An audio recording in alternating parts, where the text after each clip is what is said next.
You're listening to the Anthology Towns That Were, an episodic narrative podcast. Follow us on YouTube, twitter.com/townsthatwere, soundcloud.com/townsthatwere, and the Anthology Towns That Were on facebook.com. We hope you enjoy.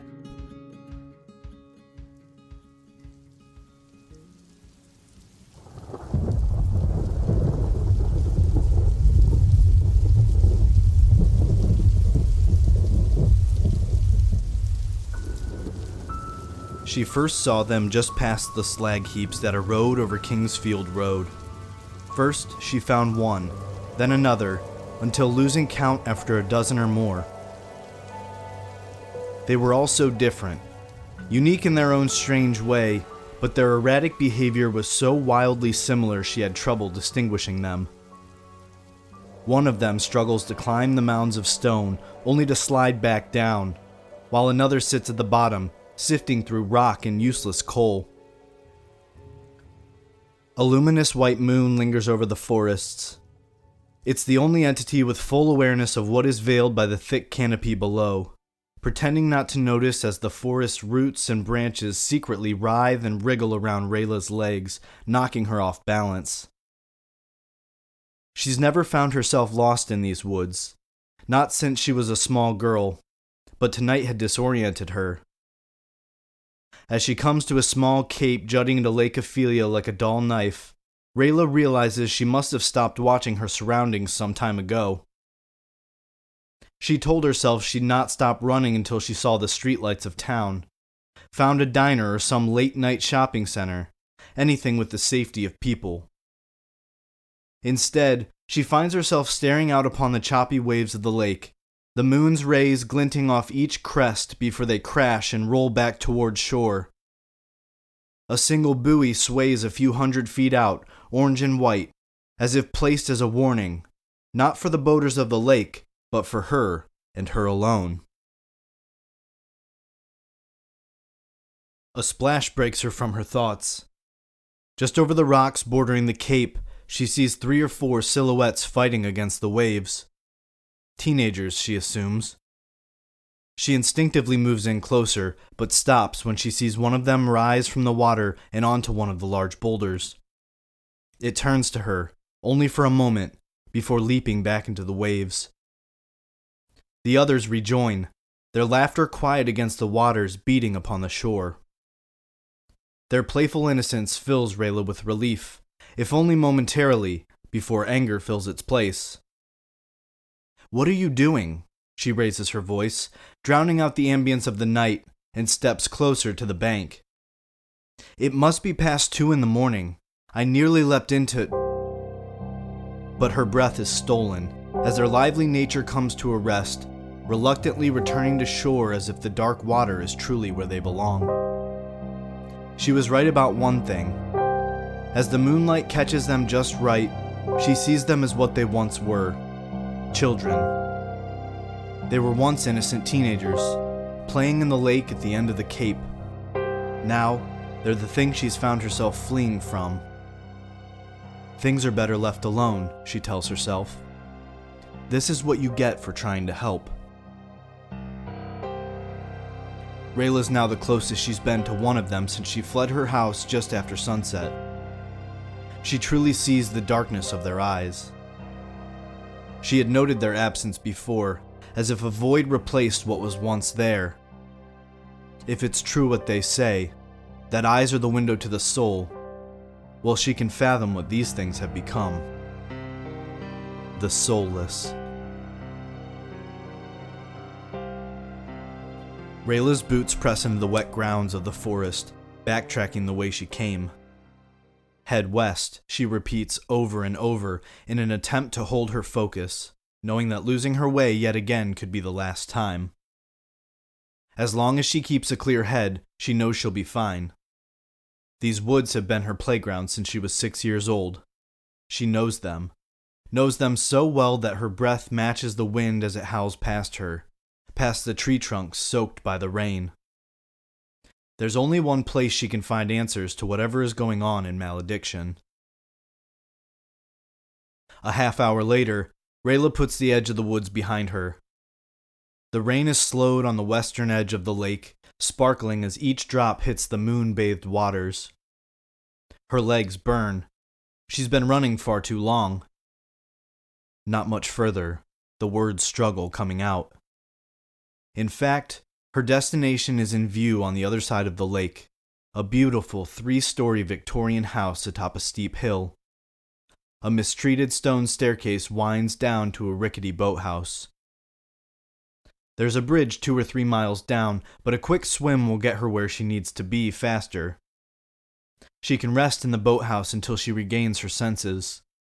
Then, Rayla can search for answers in the house. It somehow always connects back to her.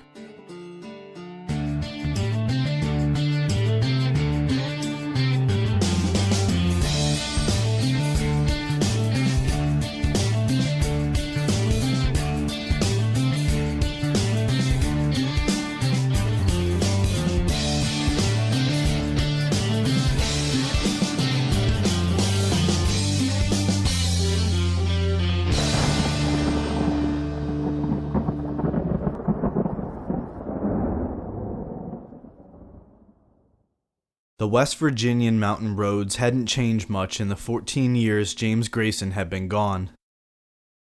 He hadn't called this land his home since he left at 18, never looking back. As he rounds the steep mountain slopes, smells the trees on the wind through his cracked window, though he hated admitting so, James remembers home. He remembers hunting with his father on the southwestern edge of the woodlands. Don Grayson was persistent, stubborn.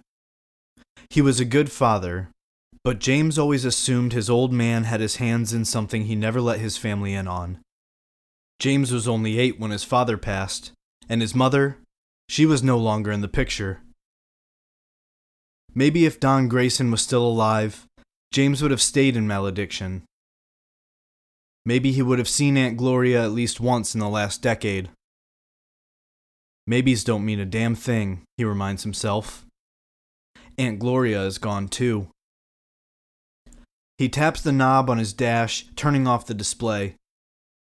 His navigation had cut out over an hour and a half back, and as the orange glow fades behind the tree-covered mountains, the glow of the screen takes a number on his head. Regrettably, James knows where he is. Once he'd crossed the border into West Virginia, he began to wonder if he could find his own way back, like he'd never truly forgotten these mischievous roads. He tried to.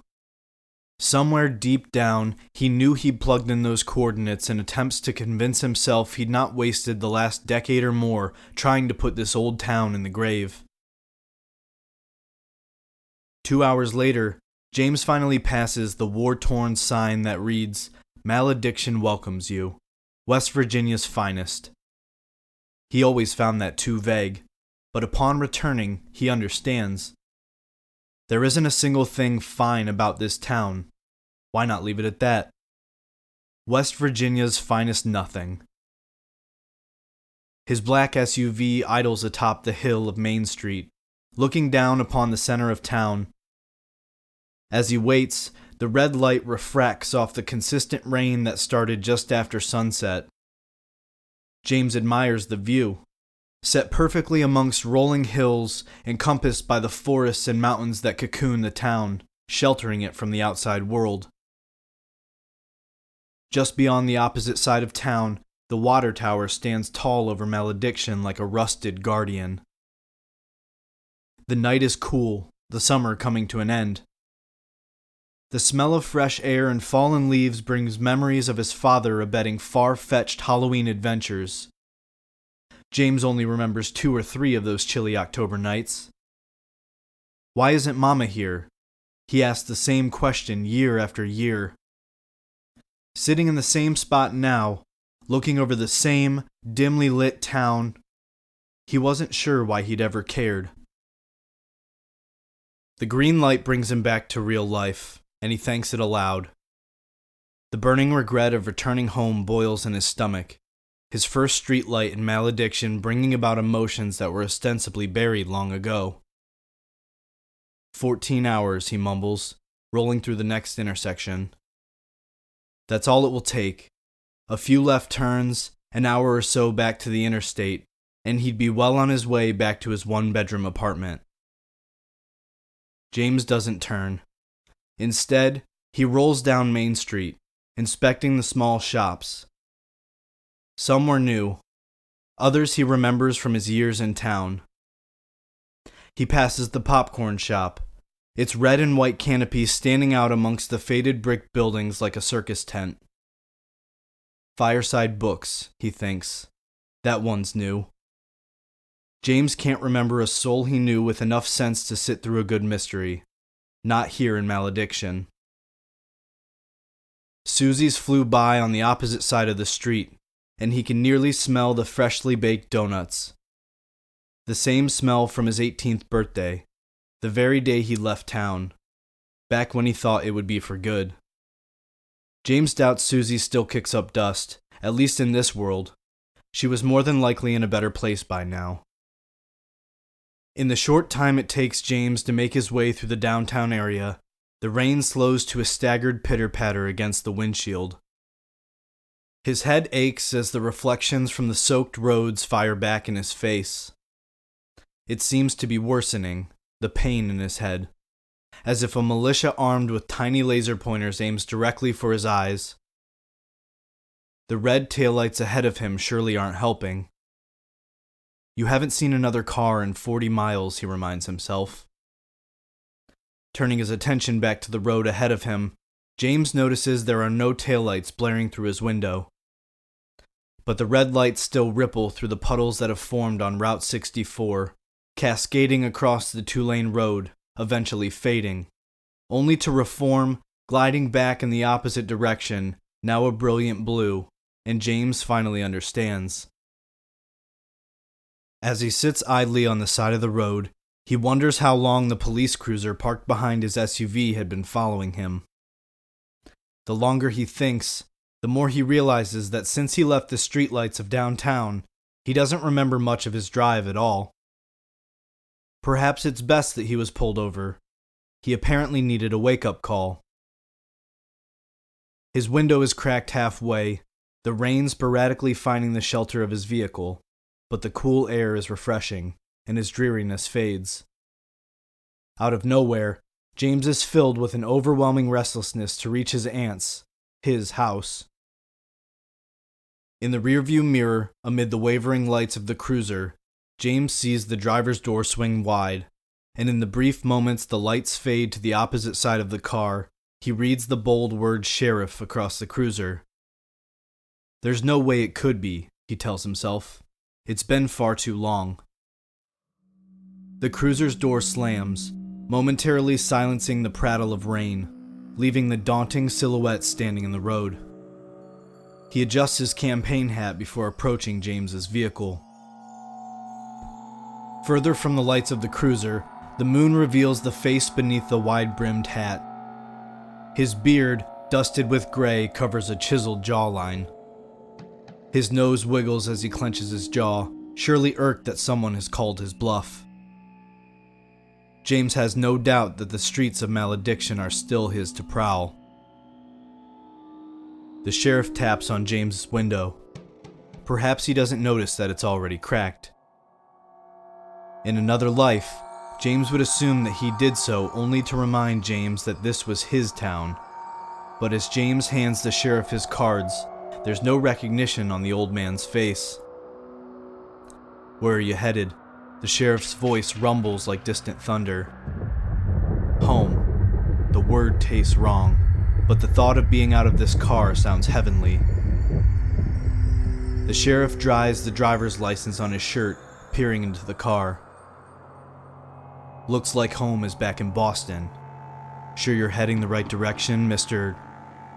There it is, James thinks, a recognition that floods so heavily over the sheriff's face, even that umbrella of a hat can't hide. "Sheriff Taylor," James says, flashing an unwilling smile. "Well, well," Sheriff Taylor snickers, tossing James's cards back through the open window. "Can't come back to see your mama, but a big ol' house from Aunt Gloria will get you back real quick." Sheriff Taylor fidgets with his belt.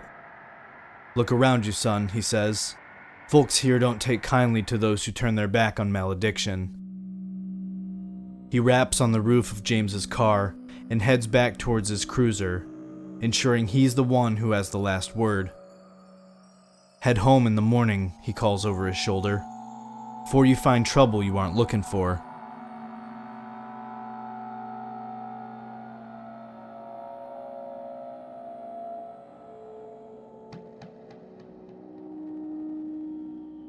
A 7-year-old James Grayson sits in the passenger seat of his father's rusted pickup, rumbling down the gravel drive towards Aunt Gloria's house. They'd spent the weekend at his father's cabin. Don's Remington hangs upon the rack outside the back window, their trophy flopping lifelessly in the truck bed. James didn't enjoy the hunt, not even the thought of it, but his father had always insisted, and James loved escaping the mansion, a name bestowed by none other than James himself. Despite how they'd spent their weekends, that long drive down the snake-like driveway to the mansion was always mystical. Now, over a decade later, it is equally enchanting. 2 post-lantern lights irradiate the front porch like a lighthouse. His SUV, the large freighter, cutting through the mist-covered sea, the crunching gravel beneath his tires a blaring foghorn as he comes to a stop. James leaves his bags in the car, still unsure as to why he packed as much as he did. He carries only the letter from his aunt, like a treasure map leading him home. The arched doorway stands tall like an ancient portal to a long-forgotten world. Even as James inserts the key into its place, opening the pane glass door, he feels those memories were never truly forgotten.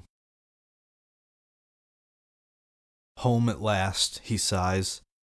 Sorry I never visited, Aunt Gloria.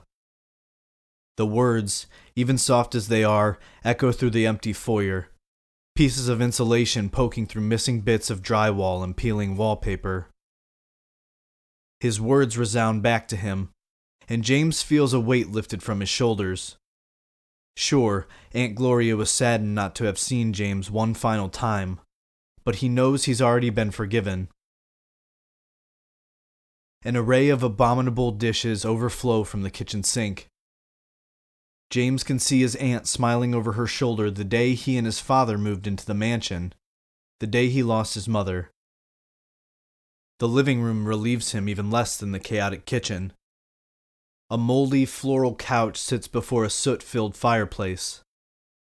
The entire room smells of the fading smoke from a campfire with a hint of peppermint, Gloria's perfume.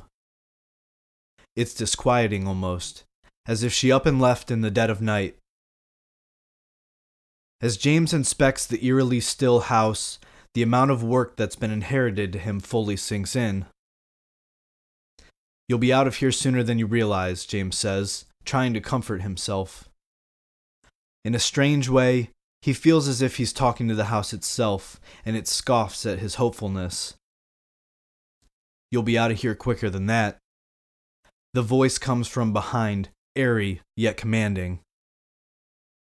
James spins on his heel, finding himself face to face with a young woman in a white nightgown, contrasting beautifully with the dark pistol aimed steadily at James. Hold on now, James says, taking a step forward before he halts, seeing her stance widen. What are you doing in my house? Your house, she asks. You don't look like the ghost of Gloria to me. She studies him carefully. You look more like Jameson? She asks. Jameson. Not a name he's heard since he was a child. Not since... Rayla? Deputy Marsh, actually. She drops the gun to her side. Welcome home, James. He scoffs. Great welcoming so far. First your boss, then you. He follows her, confused as she turns and heads back to the foyer like she belongs here. Which, by the way, he asks, why are you here?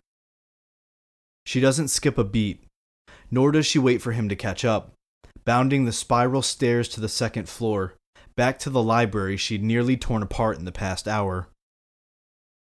James had nearly forgotten about this room, once his escape from reality. The vaulted ceiling 15 feet high, bookshelves lining every wall.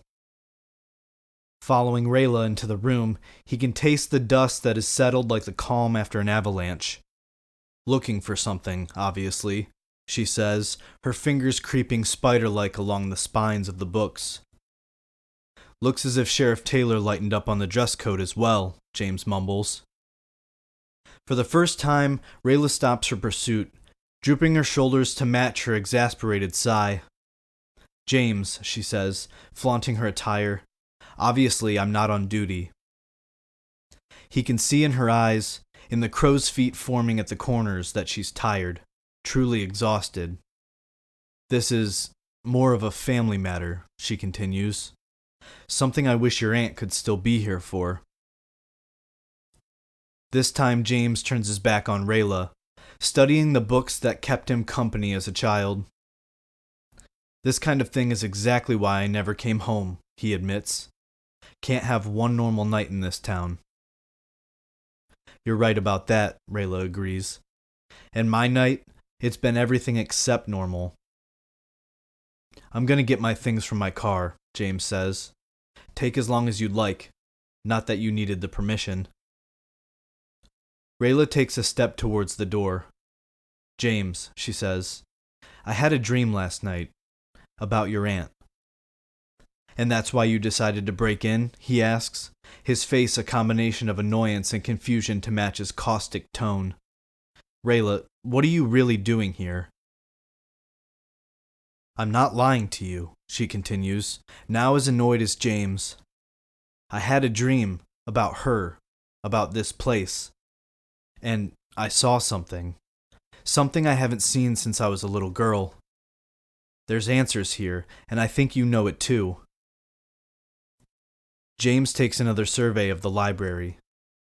Even in its state of disarray, the room is beautiful, but there's something he can't quite place. Something dark and foreboding. I'm not quite sure I do know, he admits. The last I was here, The sound of breaking glass radiates from the foyer, traveling up the spiral staircase. You invite your boss to break in too? James asks, but regrets his poor humor, seeing the look of unconditional fear flood over Rayla's face. No, she answers. They found me. She rushes past James and bolts down the stairs. Who? James asks, keeping pace with her. You didn't mention you were hiding from someone. At the bottom of the stairs stands a young boy, no older than 16 or 17, standing weak and weary, arms hanging loosely at his side, head slouched chin to chest. Rayla is so motionless, halfway down the stairs, hand gripped firmly on the banister, that the sporadic drops of blood falling from the wounds where he'd smashed the window loudly patter upon the floor. His eyes, Rayla whispers. Do you see his eyes? And James does, for a moment. A heavy shadow overtakes the boy's face. His eyes are bloodshot, deprived of sleep most likely. He's not sure what she means by her odd question. He descends 2 or 3 stairs closer. Are you in some kind of trouble? She looks back to him, her short, blonde hair barely brushing her shoulder. Her eyes are exhausted. We both are. With an energy too vigorous to match her appearance, she grasps James' arm and yanks him down the steps. He nearly trips over himself before they reach the landing, but gathers himself as the boy who stood in the foyer pounces like a bobcat from the mountains.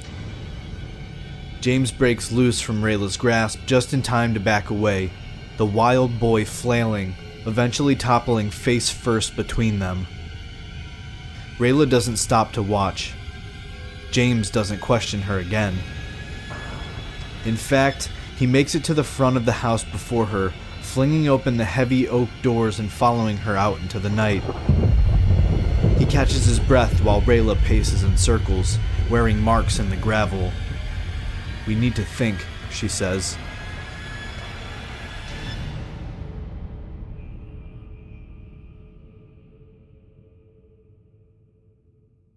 He assumes she knows that he hasn't the slightest idea of what she's talking about, nor anything that's happening in this backwards town.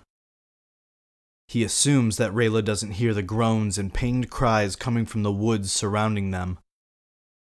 Rayla, he says, as if he's scolding her, and grabs her by the shoulders.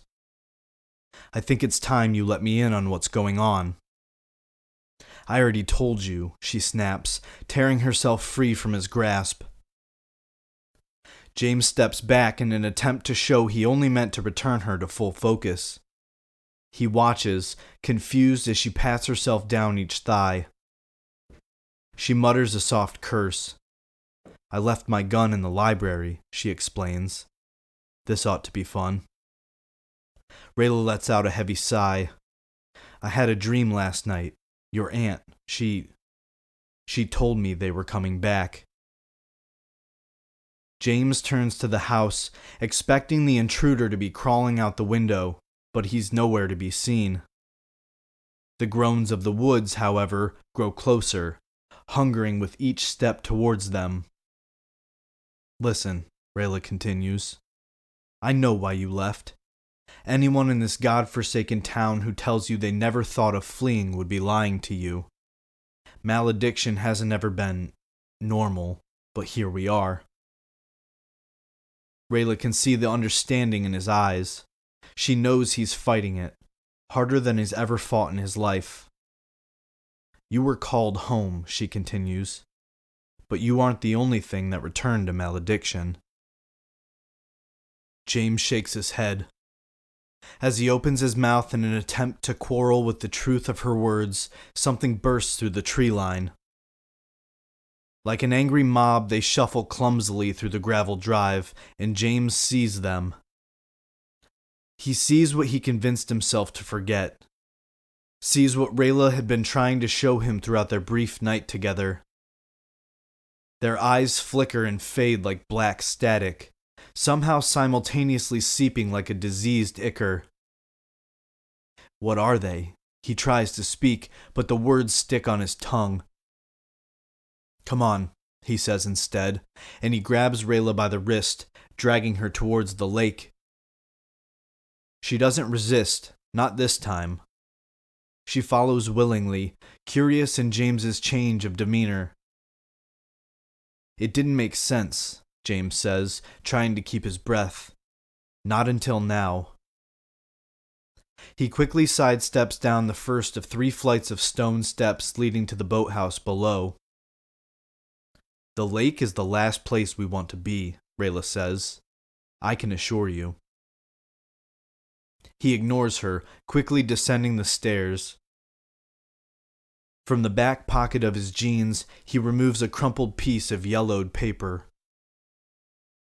Rayla watches James awkwardly unfold the note, attempting to keep his balance as they near the boathouse at the base of the steps. Is that from her?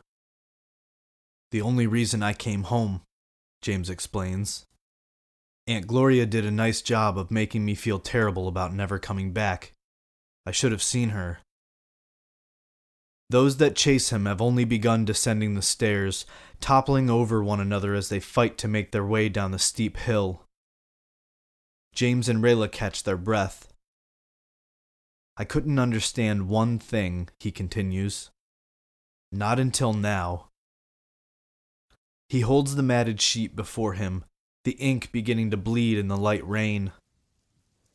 I'm sorry, James, he reads aloud. I know more than anything, the last thing you'd ever think to do was come home to Malediction, even to me. His voice wavers, fighting through the guilt of his decisions, but he continues. I'm sorry to place such a heavy burden upon you, but the Graysons are fading, and the fate of the family name has come to you. Rayla shakes her head. You made your decision, she says. I'm sorry you have to live with that. It can't be easy. But this is something we can talk about if we get out of this. I thought she was talking about the house, James says, leading her to the boathouse, nearly eroded by the waves of Lake Ophelia like a long-standing cliffside. With 2 swift kicks, the rusted padlock loosens its grasp from the wooden door and thumps into the thick mud. Thunder erupts overhead, forcing open the ebony clouds, and the rain sweeps across them so heavily that those following their path down the stone stairway are no longer in view. The winds pull open the wooden door, nearly knocking James to the ground, as the sky brightens with one quick lightning strike, giving light to the inside of the shack. James enters, Rayla on his heel. He studies the tarp-covered boat in the middle of the U-shaped dock, rocking violently on the waves. Rayla falls to her knees, lifting up the tarp just enough to see the faded lettering on the side. "Virgil," she whispers. James steps past her, ripping the tarp free from the small boat. "Remember when Gloria took us out to Dead Man's Cove?" she asks, watching James step onto the swaying craft. "Couldn't sleep for months," he answers, and it all begins to flood back. Thunder shakes the boathouse. It groans intensely, and Rayla knows it isn't the thunder trying to shoo them from their safe haven. "James," she says, "whatever you're doing, we don't have time for it." Behind her, 2 of the Soulless fight for who enters first, giving Rayla just enough time to force over a metal rack, blocking the door. James digs through the seat compartments of the boat, tossing aside molded life vests, towels, childhood memories from a long-past era. A 3rd Soulless shoulders the entryway, sending Rayla collapsing backwards, the shelving rolling towards her, sending metal boxes and miscellaneous tools scattering into the water. The Soulless fall as well, but they're now exactly where they'd hoped to be, in the shack with them. They crawl towards Rayla, the pigment in their skin fading to a lifeless gray with each inch closer to her, their long nails bending and breaking against the wood as they pull themselves in. She shouts, scooting back until she feels the end of the dock behind her, the waves of the lake reaching out to grasp her arm. James spins upon the boat. "Where are you?" he murmurs. His eyes fall upon the old radio next to the wheel of the craft, and he pictures his aunt yelling Mayday as they sway idly in the waves next to Dead Man's Cove. She loved scaring them senseless, but perhaps she was only molding them for the truth of Malediction. He hoists the metal radio over his head, heavier than he expected, and slams it down at his feet, shattering loudly over the torrential storm testing the structure of the boathouse. It lays at his feet, amid the rubble of metal and electrical components scattered about. Despite her better judgment, Rayla turns away from the encroaching Soulless to see James lifting a massive leather-bound book from the wreckage of the radio. "What are you doing here?" she asks, half expecting the book that she's been searching for so tirelessly for years to return her call.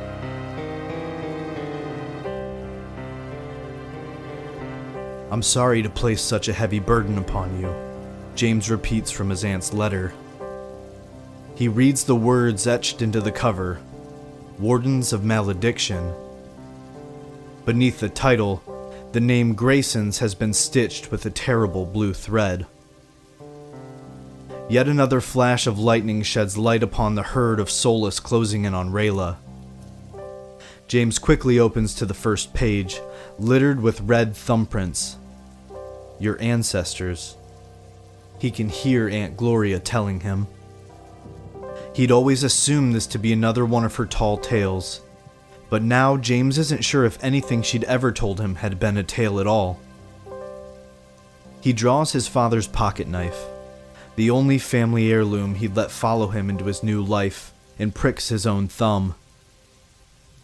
Rayla feels soot-filled nails dig into her leg, and she kicks, trying to squirm free from their grasp. An 18-year-old James stands in the mansion, Aunt Gloria scrubbing dishes in the kitchen. "Remember, James," she said to him, No matter where you end up, home will always find you. He looks at the pool of blood that swelled upon his thumb one last time and jabs it into one of the few white spaces left on the page before him. A pool of red bleeds upon the page, flowing beyond those who came before, as if they grant their individual approval. The shack lurches against the storm, one final gust flowing through the open boathouse, and the sky lightens ever so slightly as the storm clouds pass, granting the moon a reprieve from its captivity. On the docks, Rayla lays alone. Even in death, James's aunt was right, she thinks to herself. When finally the realization sinks in that James isn't waking up from a terrible dream, he rushes to Rayla, helping her from the ground. The boathouse is quiet. The rain has lightened to a drizzle, and those things that chased them from the house are nowhere to be seen. "Why are you smiling?" James asks, seeing an unexplainable expression upon Rayla's face. "She was right," Rayla answers, "as always." "You saw her?" James asks. "Did she mention me?" Rayla laughs, though her face is filled with sorrow. "She mentioned little else," she says, "but it was just a dream." Rayla rests her hand upon the leather book, feeling all of Gloria's secrets ready to break free. "I'm sorry, James," Rayla smiles empathetically. "You're the last of the Graysons."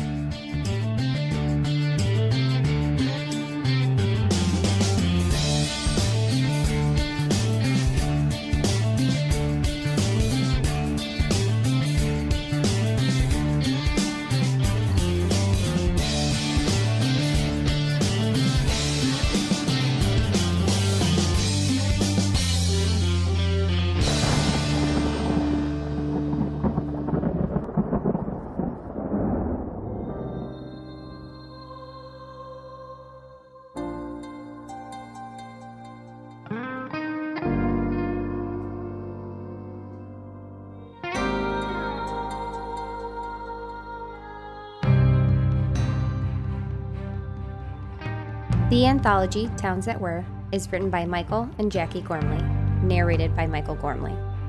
Music and sound from David Hyde, Free to Use Sounds, The Dark Piano, Purple Planet Music, and Our Music Box.